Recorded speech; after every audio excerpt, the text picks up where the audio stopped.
지난 목요일에 97세 어르신 권사님을 신방했습니다. 신방을 앞두고 우리 권사님께 무슨 말씀을 전해야 할까 기도하는 가운데 시편 23편 말씀이 떠올랐습니다. 여호와는 나의 목자시니 내게 부족함이 없으리로다. 우리 권사님의 평생의 삶을 선한 목자 되신 여호와 하나님께서 부족함 없이 인도하셨습니다 라는 권면과 특별히 6절 말씀, 내 평생의 선하심과 인자하심이 반드시 나를 따르리니 내가 여호와의 집에 영원히 살리로다 라는 구절을 중심으로 말씀을 준비했습니다. 잠시 어떻게 지내는지 근황을 나눈 다음에 찬양을 드렸습니다. 301장 지금까지 지내온 것 주의 크신 은혜라. 569장 선한 목자 되신 우리 주. 찬양을 드리는데 소파에 앉아 계시고 저는 앞에 또 의자를 놓고 앉아서 이렇게 찬양을 올려드리는데 이러고 찬양하시는 그 권사님의 모습이 천사 같으신 거예요. 그래서 제가 우리 권사님 찬양하는 모습이 천사 같으시니까 영상을 좀 찍어 놓으라고 그래서 영상을 찍기도 했는데요. 말씀을 나누면서 권사님 이제는 이 땅에 미련을 두지 마시고 언제라도 여호와 하나님께서 부르실 때 응답하시도록 천국을 소망하며 사세요 라고 권면을 해드렸어요. 여호와 하나님께서 보좌에 앉아 계시고 그 우편에 예수 그리스도께서 우리를 위하여 중보하고 계시면서 천군과 천사들이 둘러서서 경배와 찬양을 드리는 그 천국을 소망하며 사십시오 라고 권면해 드렸어요. 계시록에 묘사된 아름다운 천국, 황금길과 12진주문, 그 아름다운 천국을 상상하며 기뻐하고 감사하고 평강을 누리실 것을 축복해 드렸습니다. 그리고 신랑 되신 예수 그리스도께서 먼저 가셔서 처소를 예비해 놓으시고 혼인잔치를 다 준비해 놓으셨는데 이제 신부를 기다리고 계시니까 신부 입장 부르실 때까지 단장하며 기다립시다 라고 권해드렸어요. 신방을 앞두고 기도하는 가운데 주신 말씀이라서 말씀을 준비하는데도 좀 걱정이 되는 겁니다. 아무리 연세 드신 권사님이지만 천국 갈 준비하세요 이게 쉽지 않잖아요. 98세 되신 권사님께 세배 드리러 가서 어떤 젊은 청년이 권사님 백수하세요 그랬대요. 그러니까 권사님이 화를 뽀록 내시는, 그럼 나 2년밖에 살지 말란 말이야. 그게 이제 인간의 심리니까 주님이 주시는 말씀이라서 준비를 했는데 사실은 걱정스러운 거예요. 근데 찬양하는 모습을 보면서 천사 같은 모습을 통해서 자신 있게 이렇게 말씀을 권면해 드렸는데 그 시간에 보혜사 성령님께서 기름 부으시는 것을 느낄 수가 있었어요. 그래서 전하는 저도 들으시는 분도 마음에 오히려 평안을, 그리고 함께 예배하는 모두에게도 감사할 수 있는 시간이 되었습니다.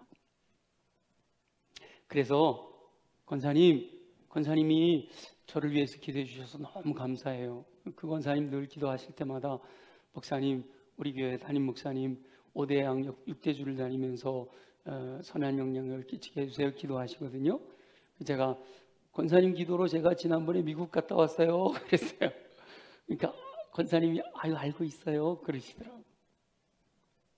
그러면서 이제는 신랑 되신 예수 그리스도를 만나게 될 신부로서 성도가 단장해야 할 것을 기뻐하고 감사하며 찬양하고 경배해 드리십시오.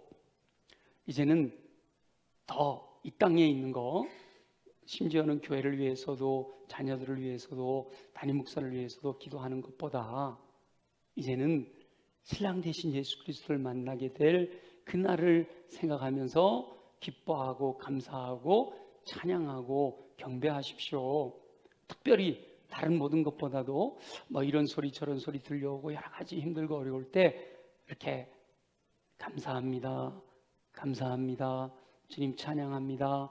이제는 천국 가서 영원히 살게 될 그 천국의 삶을 연습하세요. 제가 그랬어요. 그리고 천국에서 누리게 될 것을 믿음으로 소망하면서 그것을 앞당겨서 여기서부터 감사합니다, 찬양합니다, 기뻐하면서 누리라고 그렇게 권면을 해드렸어요. 여러분, 말씀을 듣는 모두에게 주시는 하나님의 음성으로 들으시기를 소망합니다. 근데 그렇게 이렇게 말씀을 나누면서 권사님에게 어떤 말씀을 전할까 기도하는 가운데 준비된 말씀이잖아요. 근데 말씀을 나누는데 이 말씀이 우리 권사님에게만 해당되는 말씀일까? 이 말씀을 전하는 도중에 성령님이 제 마음에 감동을 주시는 거예요. 너한테도 해당되는 거야. 아니, 권사님은 97세시고 저는 60인데 모든 성도에게 해당되는 말씀이다 라고 감동을 주셔서, 야, 그렇구나.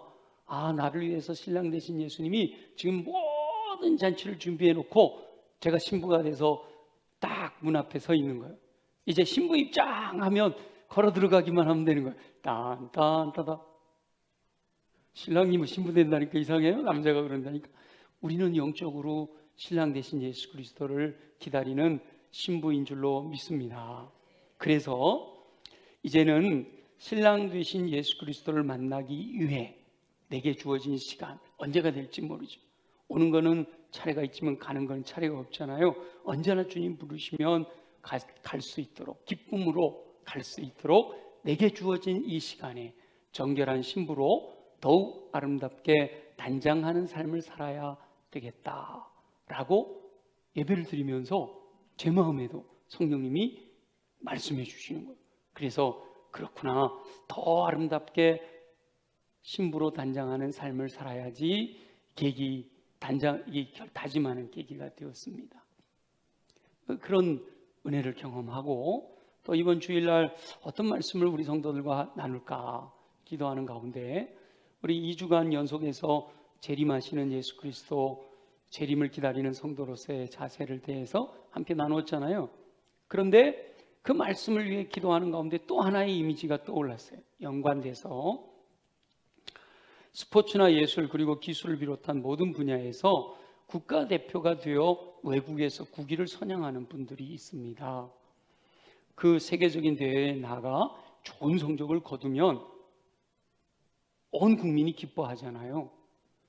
우리 박세리 선수라든지 박찬호 선수라든지 최근에는 뭐 손흥민 선수라든지 이렇게 세계적인 대회에서 좋은 성적을 거두면 그들이 귀국할 때 공항에서부터 모든 사람들이 환영을 해요. 거하게는 카퍼레이드를 하며 거리를 누비고 축하하죠. 이제 얼마 안 남았는데 월드컵에 우리나라 축구 국가대표가 우승을 한다면 이런 반응이 있을 줄 알았어요. 아무 관심이 없어, 그렇죠?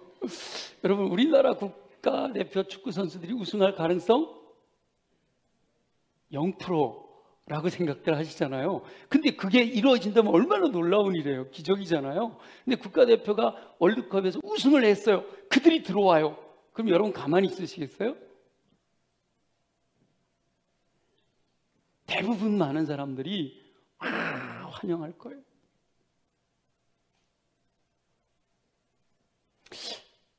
비록 좋은 성적을 거두지는 못했는데 16강밖에 못 들어갔어요. 그런데 모든 국민들이 중계하는 그 모습을 보면서 야, 우리 선수들이 정말 준비를 많이 했구나. 정말 열심히 뛰는구나. 야, 죽을 둥 살 둥 뛰고 있네. 정말 최선을 다해 열심을 다한 것으로 인정을 받으면 그들이 들어올 때 성적은 비록 우수하지 않더라도 많은 사람들이 환영하고 격려하는 모습을 볼 수가 있습니다.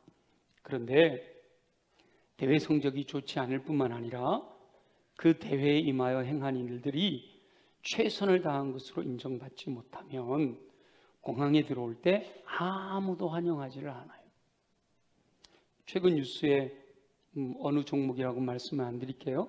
해외 나가서 국가대표로 나갔는데 시합하기 전에 술 마시고 폭력을 하는 행사, 그런 뉴스를 듣잖아요. 그러면 그들이 공항에 들어올 때는요, 환영받지 못하고 부끄러워서 몰래 들어오게 됩니다.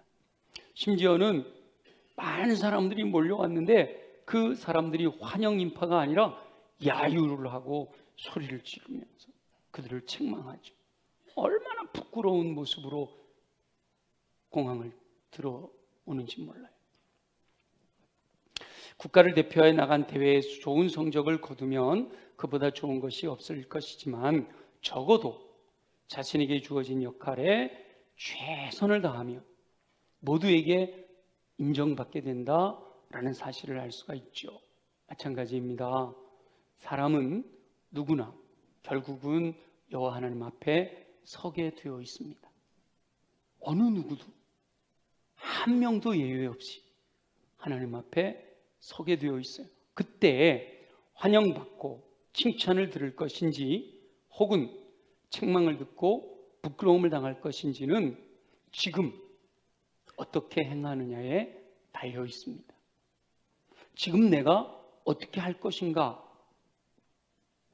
달려 있단 말이에요. 물론 지금까지 성실하게 잘해오신 분들은 그것이 바탕이 돼서 앞으로도 잘하게 될 줄로 믿습니다. 근데 그렇지 않은 분도 혹 있을 수가 있어요. 근데 지금까지는 좀 잘못했어, 부끄러워요. 그러나 오늘 주님이 주시는 말씀을 내게 주시는 주님의 음성으로 듣고 이후에 내게 주어진 시간을 주님이 원하시는 뜻대로 충성하며 헌신할 수 있다면 우리 주님이 환영하시는, 기뻐 영접하시는 은혜를 누리게 될 줄로 믿습니다. 저와 여러분은 여호와 하나님께 살아가신 시간에 여호와 하나님의 뜻을 따라 최선을 다해 순종함으로 풍성한 열매를 맺을 뿐만 아니라, 그래서 우리 여호와 하나님께 영광을 돌릴 뿐만 아니라 비록 풍성한 열매가 없다 할지라도 최선을 다한 것을, 우리 모든 것을 아시는 하나님께서 다 기억하시고 잘하였다, 착하고 충성된 종아, 칭찬하시는 은총 누리게 되시기를 예수 그리스도의 이름으로 축원합니다. 사도 바울은 여러 교회에 편지를 썼습니다. 우리가 지난주 2주간 함께 나눴던 말씀은 데살로니가 교회를 향한 편지였고요. 오늘 우리가 읽은 말씀은 고린도 교회를 향해서 쓰신 편지입니다. 데살로니가 교회를 향한 편지는 고린도에서 썼고, 고린도를 위한 이 편지는 에베소에서 기록을 한 것으로 알려져 있어요. 이 고린도 교회는 그 빌립보로 갔다가 핍박 때문에 데살로니가로 내려갔다가 아덴까지 내려갔다가 결국은 피하고 피해서 제일 밑에 고린도까지 내려갔던 그 교회거든요. 근데 고린도 교회에서 복음을 전하면서 브리스길라와 아굴라와 함께 동역하고, 그러면서 이 고린도 교회 안에는 보혜사 성령님의 놀라운 역사들이 나타났어요. 그래서 고린도전서를 보면 성령의 은사에 대한 내용들이 많이 있어요. 그리고 성도들이 성령으로 충만하게 되면 열정이 생겨나요. 그래서 뜨거운 열정이 있어요. 근데 항상 이렇게 양면이 있잖아요. 몸이 건조한 성도들이 많이 모여있는 교회는요, 조용해요. 그냥 무난해요. 근데 막 열심히 있고 뜨겁고 열정적인 사람들이 모여있는 교회는요, 은혜로워야 되는데 좀 시끄러워. 이 고린도 교회가 좀 부정적으로 좀 시끄러웠어요. 제가 강릉에서 개척교회를 해가지고 교회가 막 부흥을 했어요. 96년도에 개척을 해가지고 2000년 4년 만에 예배당을 지었어요. 작지만 2층짜리 아주 아담한 예배당을 짓고 교회가 막 부흥했어요. 사람들이 막 새가족들이 들어오고. 근데 교회가 시끌벅적해요. 좋은 의미에서 시끌벅적하기도 한데 나쁜 의미에서도 시끌벅적해요. 근데 왜 시끌벅적했냐면 서로 잘하겠다고 싸우는 거예요. 서로 목사님 뜻대로 자기들이 더 충성하겠다고. 아니 자기들끼리 충성하겠다고 싸우는데요, 예배당 마당에서 발차기 해요. 진짜로. 지금 이 고린도 교회도 서로 뜨겁게 열정적으로 내가 더 잘 열심히 할까 그러면서 나는 말이야 예수 그리스도 파야, 나는 말이야 바울파야, 무슨 말이야 수제자, 나는 게바 베드로파야, 무슨 말씀이야 성경 잘 가르치는 나는 아볼로파야, 이렇게 파당을 짓고 분열된 모습이 강하게 나타나는 교회이기도 했습니다. 그래서 사도 바울은 이 보혜사 성령님의 감동을 따라서 고린도 교회가 직면한 이 여러 가지 문제들에 대해서 하나님의 뜻은 이거다, 하나님의 뜻대로 이렇게 해야 돼 라고 권면합니다. 그리고 편지를 마무리해야 하는 시점이 다가왔을 때 예수 그리스도의 부활과 예수 그리스도의 재림, 그리고 그때 부활하게 될 성도의 부활에 대해서 자세하게 기록을 해요. 그래서 고린도전서 15장, 우리가 읽은 이 본문의 말씀을 부활장이라고 표현을 합니다. 부활에 대해서 성경 중에 가장 잘 정리해 놓은 성경이란 말이에요. 그리고 그 부활에 대하여서 예수 그리스도의 재림에 대하여 성도들의 부활에 대해서 쭉 정리를 하고 마지막 그 마무리 결론을 내린 말씀이 우리가 함께 읽은 본문이에요. 우리 함께 다시 한번 읽어볼까요? 우리 고린도전서 15장 58절 시작. 그러므로 내 사랑하는 형제들아 견실하며 흔들리지 말고 항상 주의 일에 더욱 힘쓰는 자들이 되라. 이는 너희 수고가 주 안에서 헛되지 않은 줄 알미라. 아멘. 아멘. 그러니까 예수 그리스도의 재림과 예수 그리스도의 부활과 성도들의 부활과 마지막 종말의 때에 대한 말씀을 쭉 하시고 그러므로 이제 결론을 내리는 거죠. 그리고 내 사랑하는 형제들을 향해서 말씀하시는 거예요. 그러니까 우리 하나님께서 지금 이 말씀은 너무너무 사랑해서 오늘 주제로 따지면 주님 앞에 서게 됐을 때 착하고 충성된 종이라 칭찬 들으려면 어떻게 해야 될 것인지에 대해서 말씀하시는 거예요. 이 구절 속에서 세 가지 주제를 발견하게 되는데, 먼저 이는 하고 마지막에 말씀하신 성도들의 수고가 결코 주 안에서 헛되지 않은 줄 알아야 된다 하는 것과, 그래서 성도들의 수고가 결코 헛되지 않을 것이기 때문에 해야 될 일이 있는데 견실하고 흔들리지 말아라 라고 명령하는 것이고, 또 하나 더 나아가서 항상 주의 일에 더욱 힘쓰는 자들이 되라 라고 명령하신 거란 말이에요. 그래서 오늘 구절이 어렵지 않잖아요, 그죠? 주 안에서 너희들의 수고가 결코 헛되지 않을 거다. 그러니까 견실하고 흔들리지 말아라. 그리고 항상 주의 일에 더욱 힘쓰는 자들이 되라. 잘 기억하셔서 한 주간 또 일평생을 말씀이 나를 지배하는 삶을 살게 되시기를 소망합니다. 먼저 수고가, 우리 예수 믿는 사람들, 저와 여러분들의 수고가 봉사하고 섬기고 땀 흘리고 한 이 모든 수고가 결코 주 안에서 헛되지 않다라는 것을 확신해야 될 것을 말씀하고 있는 거죠. 많은 성도들 중에 주의 일에 충성을 다하면서 과연 자신이 하는 일이 잘하는 것인지 의심하는 마음을 가질 때가 있을 수 있어요. 다들 세상적인 방법을 사용하면서도 잘 살고 있는데 자기 혼자만 손해를 보는 것 같아 안타까울 때가 있단 말이죠. 주를 위해 충성하고 헌신하고 있는데 오히려 일상의 삶에서는 그렇게 살고 있지 않은 이들이 더 잘 사는 것처럼 보여질 때가 있다는 거예요. 그럴 때 실망해서 내가 정말 제대로 잘 살고 있는 건가? 이렇게 사는 게 맞아? 하고 회의할 때가 있단 말이죠. 제가 몇 번 말씀을 드린 적이 있는데, 대학교 4학년 때 겨울 수련회, 1월 달에 겨울 수련회를 가서 어떤 형제를 만났어요. 근데 그 형제가 자기는 시한부 인상이라는 거예요. 사형 선고를 받았대. 몇 개월밖에 못 산대요. 그래서 우리 형제자매들이 그 형제를 위해서 얼마나 기도를 했는지 몰라. 그 수련회가 끝났는데 그때 제가 자취를 했거든요. 저희 집을 찾아온 거예요. 형, 나 갈 데가 없어.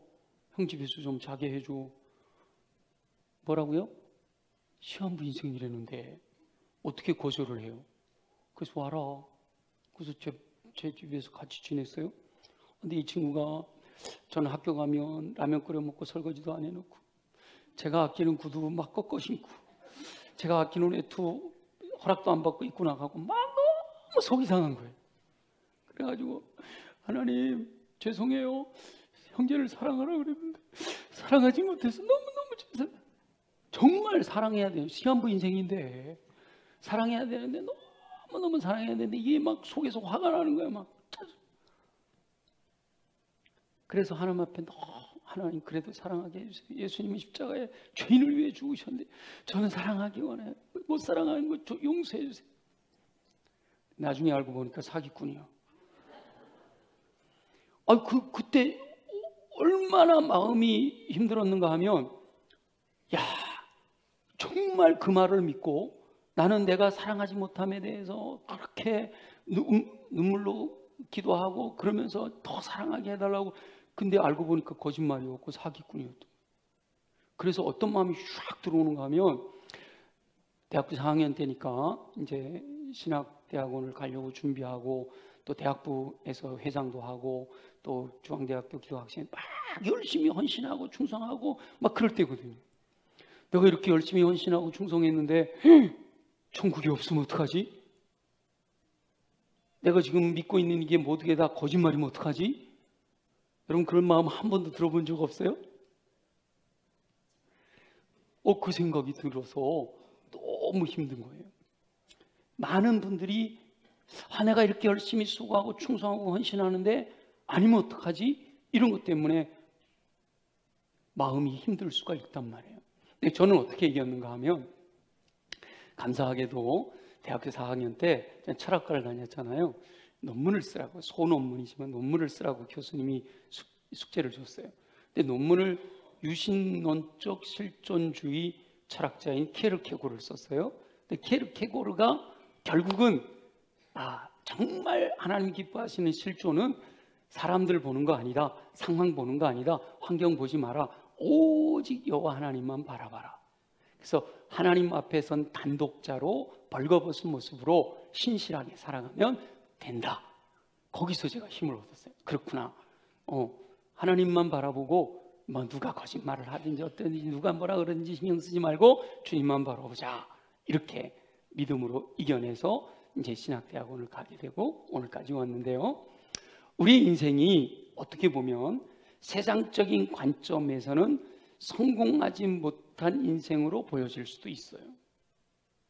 그러나 여호와 하나님 안에서는 승리하는 인생으로 인정받게 될 줄로 믿습니다.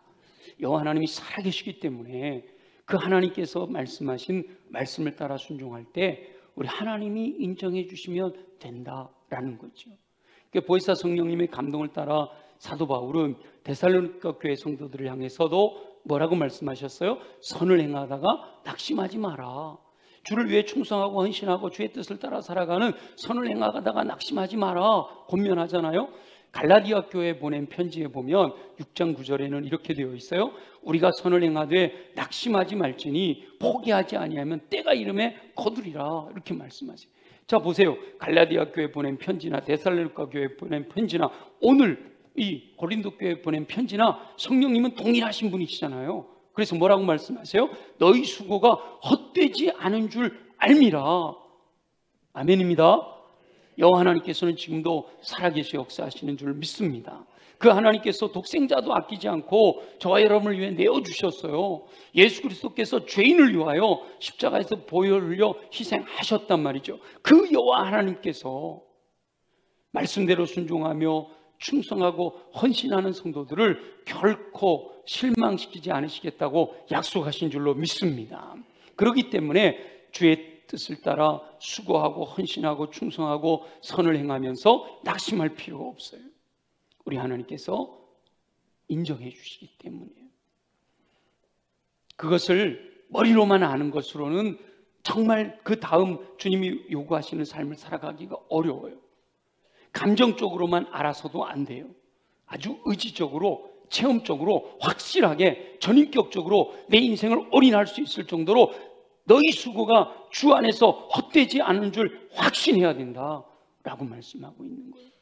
저와 여러분은 주 안에서 행하는 저와 여러분의 수고가 결코 헛되지 않을 것을 확신하고 여호와 하나님의 뜻을 따라 철저하게 순종함으로 허락하시는 풍성한 열매 인정하시고 칭찬하시는 은총을 누리며 살게 되시기를 예수님의 이름으로 축원합니다. 그렇게 주 안에서 너희의 수고가 헛되지 않을 줄 확신하는 이유 때문에 해야 될 일이 있어요. 두 가지를 권면하고 계시는데, 견실하며 흔들리지 말아라 라고 말씀하시죠. 여기서 견실하다라고 하는 뜻은 의자에 앉아있다, 자리를 지키다 라는 의미에서 파생된 단어인데요, 기초를 굳게 다진 상태를 의미합니다. 뿌리를 깊이 내리는 단단한 기초를 세우는 것을 의미해요. 흔들리지 말아야 된다라는 말씀은 옮겨지지 않는다, 밀려나지 않는다라는 것을 의미해요. 바람이 불어도 밀려나지 않아요. 홍수가 와도 든든히 서 있어요. 다시 말하면 외부의 압력이나 핍박이 다가온다 할지라도 자리를 지키는 신앙을 가져라 라고 말씀하시는 거예요. 아무리 미혹하는 악한 영의 관계가 있더라도 오히려 대적하고 이기고 흔들리지 말고 의심하지 마라. 제가 자칫하면 대학교 4학년 때 그것 때문에 흔들려가지고 사명을 포기하고 세상으로 나갔을 수도 있잖아요. 근데 그럴 때라도 견실하고 흔들리지 마라 라고 말씀하고 있는 겁니다. 시대적인 혼란과 이단적 가르침 속에서도 진리 위에 확고히 서 있을 것을 말씀하고 있는 겁니다. 세상의 풍조에 휩쓸리지 말고 타협하지 말고 오직 예수 그리스도를 따르는 삶을 하나님의 말씀에 근거해서 살아갈 것을 요구하시는 말씀이에요. 진리에서 벗어나지 않고 진리 위에 신앙의 뿌리를 내릴 것을 명령하고 계십니다. 유행하는 사상과 세상의 가치관에 휘둘리지 말고 진리의 말씀인 성경 중심의 삶을 살아야 할 것을 강조하고 있습니다. 요즘 우리 한국교회는 정말 몸살을 앓고 있는데, 정치적인 진보와 보수 이 영향력 아래서 정말 신실한 믿음의 사람들이 너무 흔들리고 너무 갈등하고 너무 분열하고 있어요. 제 아내하고 대화하다가요, 주로 싸우는 게 그 정치 문제 때문에 싸워. 저는 좀 폭넓게 보자. 그리고 또 이 사람은 좀 본인이 또 생각하는 게 있어서. 저희만 그러겠어요? 교회 안에서 부부가, 가족들이, 또 직분자들 사이에서도, 또 세대 간의 갈등도. 그런데 정말 중요한 것은 말씀 위에 굳게 서야 된다는 거예요. 누군가 얘기했다, 그 말에 흔들리지 말아요. 하나님의 말씀대로만 살면 돼요. 그러면 저는 그래요. 진보 측에서 말하는 것이 성경적이면 저는 그거 지지합니다. 보수 측에서 말하는 것이 성경적이면 저 그거 지지해요. 그럼 뭐 저는 회색 분자예요? 저는 말씀 분자예요. 말씀 분자. 복음주의자예요. 말씀에, 진리의 말씀. 근데 제가 보수적이라도 보수에서 하는 말이 성경적이지 않다, 그럼 저 그거 거부합니다. 하나님의 말씀인 성경 중심의 삶을 살아야 돼. 그러니까 말씀을 알아야 바르게 살아갈 수가 있는 거잖아요. 그래서 데살로니가 교회를 향해서 명령하셨던 거 기억하시나요? 전통을 지켜라. 그게 바로 견실하고 흔들리지 말아라 하는 말씀이에요. 내가 너희에게 전한 말이나 내가 너희에게 전한 편지에서나 가르친 그 전통에 굳게 서 있어라 라고 말씀하셨잖아요. 세상 가치관 속에서 그리스도인으로, 성도로서의 믿음의 정체성을 지켜야 할 것을 말씀하고 있는 겁니다.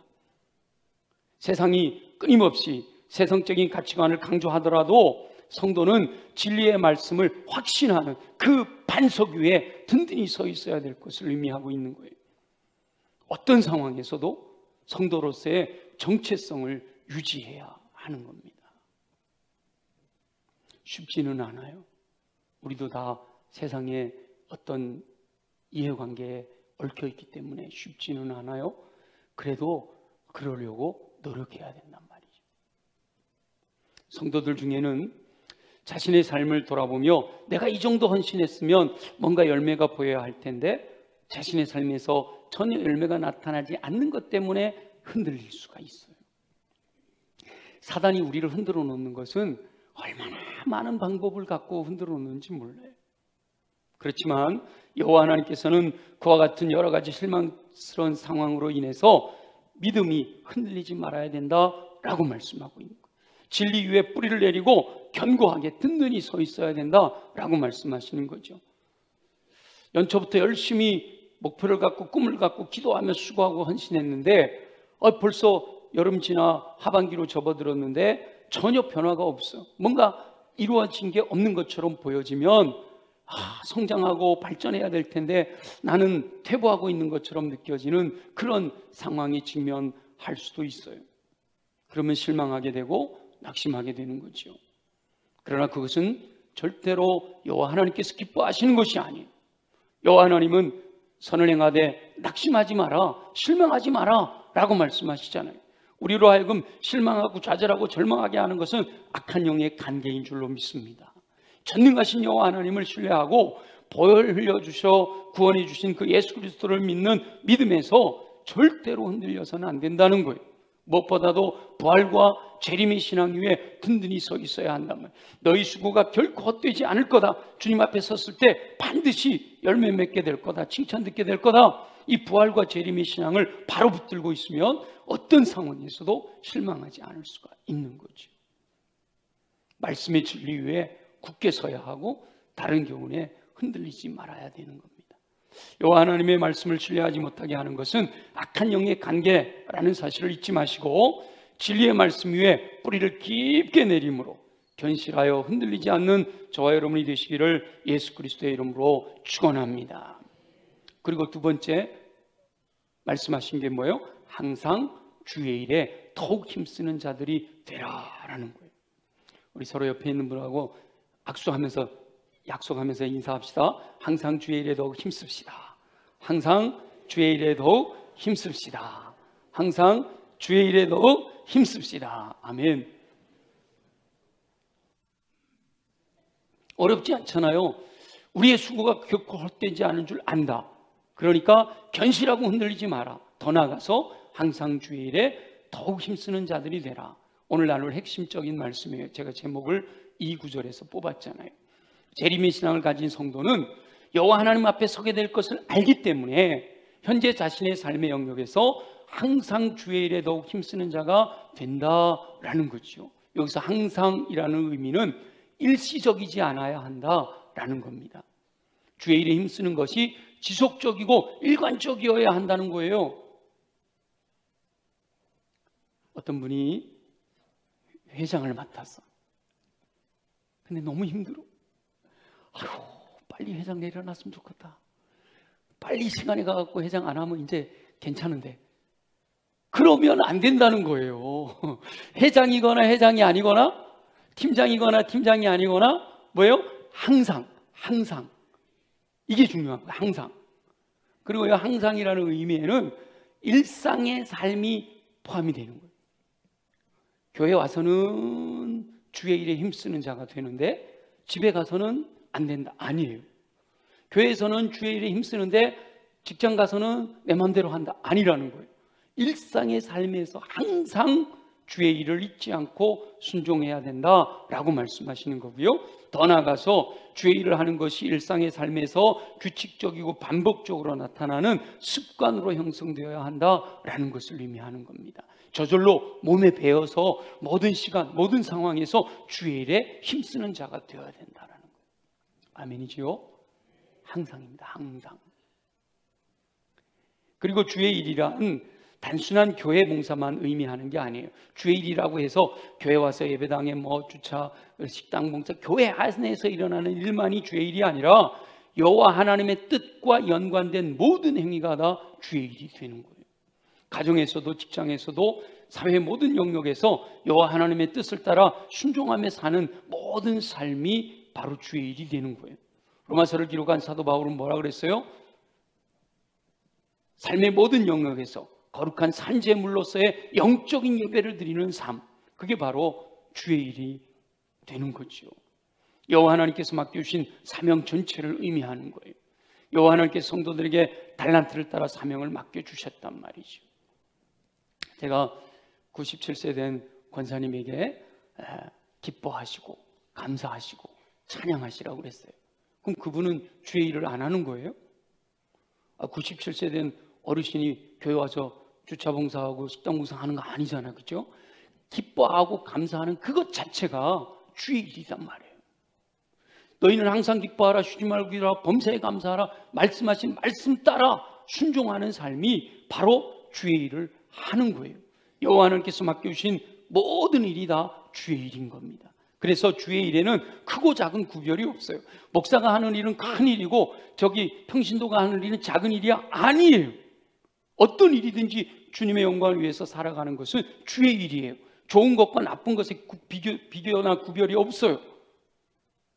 교사를 하는 거 어떤 일은 좋은 일이고, 아이고 저기 뭐 식당 안에서 땀 뻘뻘 흘리는 거는 나쁜 일이 아니라니까요.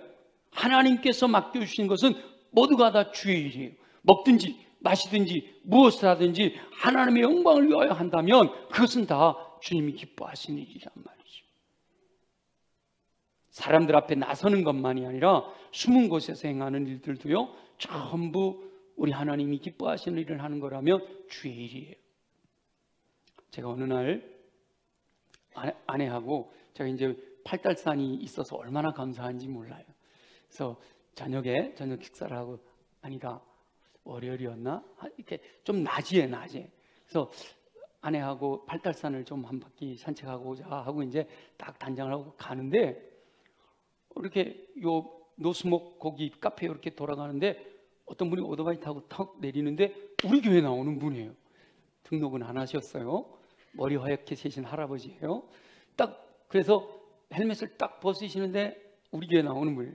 안녕하세요. 그랬어요. 목사님 안녕하세요. 이러시더라고요. 그러면서 거기 이렇게 오토바이 내리면서 오토바이 뒤에 이렇게 뚜껑이 있는데 거기서 무슨 톱도 꺼내고 뭐 이렇게 전지가위도 꺼내고 막 그래요. 아니 선생님 이거 뭐 하시려고요? 그랬더니 그분이 뭐라냐면 우리 교회를 등록은 안 하고 출석하는데, 제가 등록 안 해서 죄송해요 그러면서, 그런데 그래도 우리 교회를 위해서 뭔가를 봉사하고 싶으시다는 거야.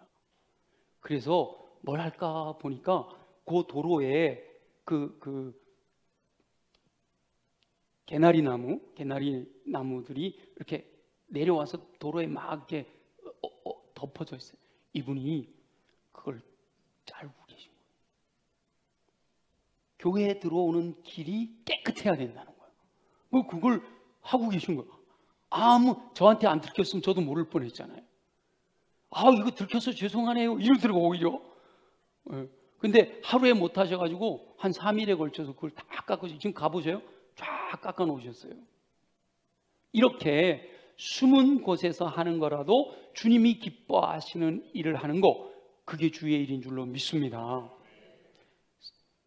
그리고 힘쓰다라고 하는 의미는요, 더욱 힘쓰는 자가 되라 그러시잖아요. 이것은 풍성하다, 넘치다, 과잉하다라는 뜻이 담겨 있어요. 그러니까 단순히 의무적으로 봉사하는 것이 아니라 자발적으로, 기쁨으로, 감사함으로 더 많은 것으로 헌신하는 것을 의미하는 거단 말이죠. 최소 내가 해야 되면 하면 돼, 그리고 만족하는 게 아니라 내가 주님을 사랑하기 때문에 더 풍성히 충성하고 헌신함에도 불구하고 더 못하는 것에 대해서 안타까워하며 섬기는 것을 의미하는 거예요. 의무가 아니라 자원하여 기쁨과 감사로 감당하는 것을 의미하는 거예요. 힘에 지나도록 최선을 다하고도 나는 무익한 종입니다 라고 고백하며 살아가는 것, 그게 주의 일에 항상 더 힘쓰는 자가 되는 거죠. 마지막 날에 주 앞에 서는 것을 알기 때문에, 우리 주님은 내 마음 중심까지도 알고 계시다라는 것이 분명하기 때문에 게으르지 않고 열심을 품고 열정적으로 충성되게 사는 것, 그게 바로 더 힘쓰는 자로서의 삶이 되는 겁니다. 이렇게 두 가지를 말씀하셨는데, 견실하고 흔들리지 않는 삶은 내적인 기반과 태도인 신앙의 뿌리를 의미하는 거예요. 내 안에 먼저 든든해야 된다는 말. 그 다음에 주 안에서 힘쓰는 삶은 외적인 행동과 실천을 의미하는 신앙의 열매를 나타내고 있는 거죠. 그러니까 내면에 흔들림이 없는 믿음이 있을 때 겉으로 넘치는 헌신이 드러나게 된다라고 하는 겁니다. 이 두 가지는 어느 거 하나를 강조할 수가 없어요. 이 두 가지가 균형을 이룰 때야 성도의 삶이 종말론적 소망 가운데 건강한 모습으로 승리하게 되는 겁니다. 믿음 안에 내 내면이 진리의 말씀으로 든든히 서 있어야 돼요. 근데 이것만 갖고는 또 안 되잖아요. 그게 밖으로 표현돼서 항상 주의 일에 더욱 힘쓰는 자가 되어서 그로 인해서 선한 영향을 끼치는 이 두 가지가 내면과 외면이 함께 풍성하게 나타나야 된다. 그게 바로 여호와 하나님께서 우리에게 말씀하신 주 예수 그리스도 강림하실 때 영과 혼과 육이 그 모든 영역에서 거룩하고 흠없는 정결한 신부의 모습으로 준비되어 있어야 한다라는 말씀과 같은 거지요. 평강의 하나님이 때마다 일마다 임마누엘 함께 하실 것을 약속하셨잖아요. 그러니까 저와 여러분도 때마다 일마다 우리들의 삶의 모든 영역 속에서 항상 결코 수고가 헛되지 않을 것을 확신하며 살아가는 거예요. 그리고 견실하고 흔들리지 않도록 신앙의 뿌리를 든든히 해야 되는 거죠.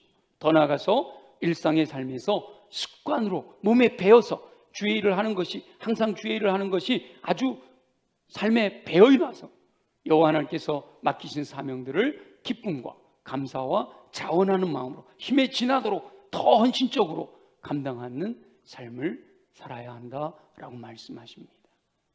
아무쪼록 저와 여러분은 여호와 하나님께서 때마다 일마다 임마누엘 하심을 확신하고 흔들리지 않는 재림신앙 위에 굳게 서서 항상 주의 일에 더욱 힘쓰는 삶을 살게 되시기를 예수 그리스도의 이름으로 축원합니다. 우리 주신 말씀을 기억하면서 하나님 그렇게 살아가도록 도와주십시오. 우리 함께 내 힘으로 할 수 없는 거 아시지요? 주님의 도우심으로 감당하기를 원합니다. 함께 기도하겠습니다. 항상 주의 일에 더욱 힘쓰는 삶을 살기 원하시는 우리 주 여호와 아버지 하나님, 모든 사람은 결국 반드시 여호와 하나님 앞에 서게 될 것임을 확신하게 하여 주옵소서. 예수 그리스도 재림하실 때 모두가 심판대 위에 서게 될 것임을 알게 하시기를 소원합니다. 그러므로 여호와 하나님께서 허락하신 시간에 더욱 여호와 하나님의 뜻을 분별하고 순종하는 삶을 살게 하여 주옵소서. 일하지는 않고 일만 만드는 어리석은 삶을 살지 않게 되기를 소원합니다. 예수 그리스도 재림에 대한 확신과 성도들이 부활할 것에 대한 흔들리지 않는 믿음으로 여호와 하나님의 뜻을 따라 살아가게 하여 주옵소서. 악한 영은 성도들의 충성과 헌신이 무의미하다고 속삭이지만 여호와 하나님께서는 결코 성도들이 주를 위해 수고하는 것 헛되지 않고 열매 맺게 될 것을 약속하십니다. 악한 영의 관계에 넘어가지 않게 하여 주옵소서.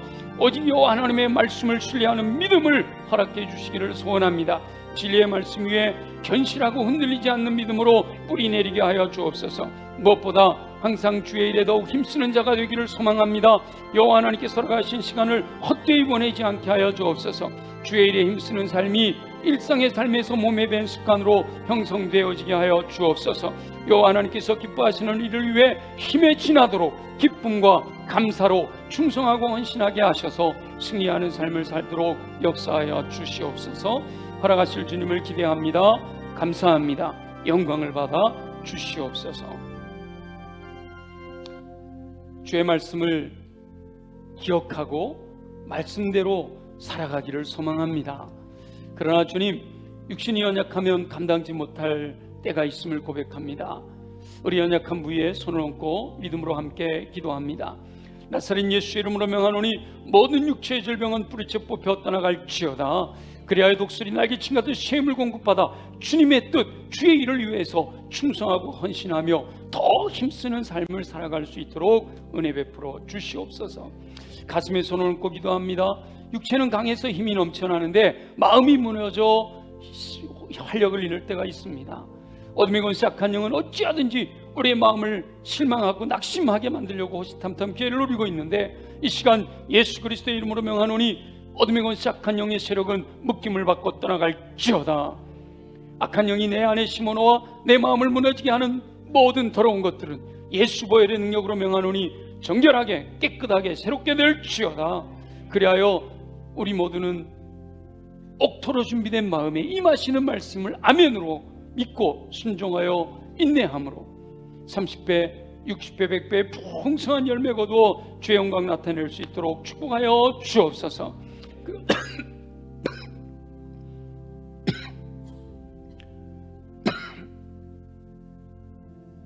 그러나 주님, 사람의 힘으로 할 수 있는 것이 한계가 있음을 고백합니다. 오직 성령의 권능으로만 되어지는 줄 믿습니다. 주여, 이 시간 사모하는 영혼들마다 성령으로 충만하게 하여 주옵소서. 성령의 불로 임하여 주옵소서. 그 배에서 생수의 강이 흘러넘치게 하여 주시옵소서.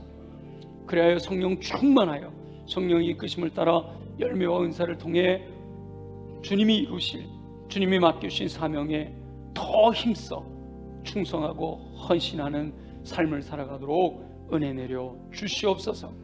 허락하실 주님을 기대합니다. 주님이 영광을 받아 주옵소서.